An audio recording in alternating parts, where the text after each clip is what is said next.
Alex Paulton. I'd like to welcome you to another episode of Talking Timepieces, where we talk about watch collecting and horology. I'm at the Dusseldorf Watch Time Show with Martin Klocke. He is the founder and CEO of Sherpa Watches, which is an interesting name for a watch company, and I understand it's more than just a name.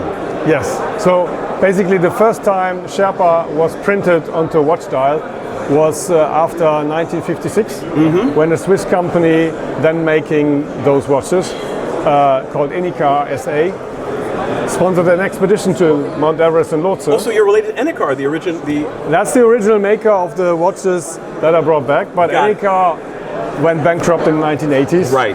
And I'm taking up the old heritage, the Sherpa series. Very nice. So they called those watches because the Sherpas were so reliable and robust, and the most robust watches were called Sherpa. And of those series, I take two watches, I brought them back.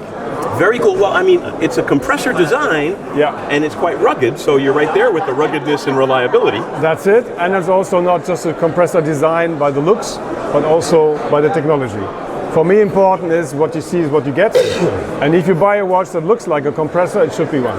So I re-engineered the whole tech made by Erwin Piqueret or EPSA back then. So now we have a complete compressor design, including the compressor crowns and the compressor caseback.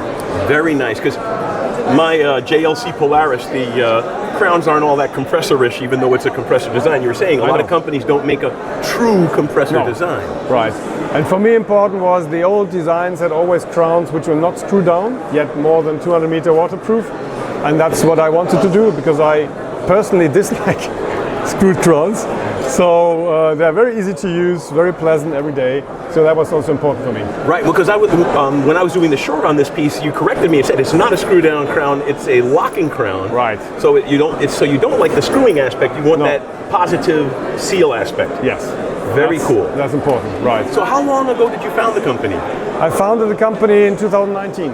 Okay, so you're relatively new, but you've got a lot of traction here at the show. I'm happy, yeah. I mean, in 2019 I had all the ideas in my head, and 2021 I had the first prototypes I showed here at Watch Time Dusseldorf, and since then this has been developing. So now I show two more models, I mean dial versions, and yeah, I'm happy with the direction, yeah. Very cool. Is there anything you wanted to leave our audience with before I let you go, sir?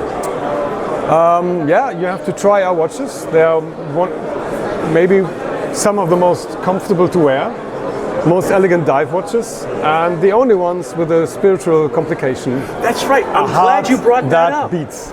I'm glad you brought that up, because I noticed, and we'll do a close-up and show the audience. Okay, good. You've got actual runes inscribed on some of the wheels in the watch. Right, that's true. So they're like the Sherpas are actually Tibetan minority living in Nepal, and they're known to stay calm in whatever situation on the mountain.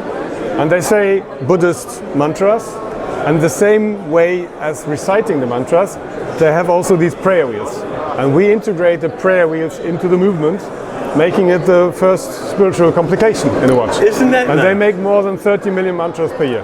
That's very cool. So you just have to run around and just spread good vibes to everybody. And it's a beautiful decoration that not everyone sees. It's almost for you and the watchmaker, and you know. If you know, you know. Very cool. I appreciate you taking the time to chat with me you, at Alex. the show. Yeah, thanks so much.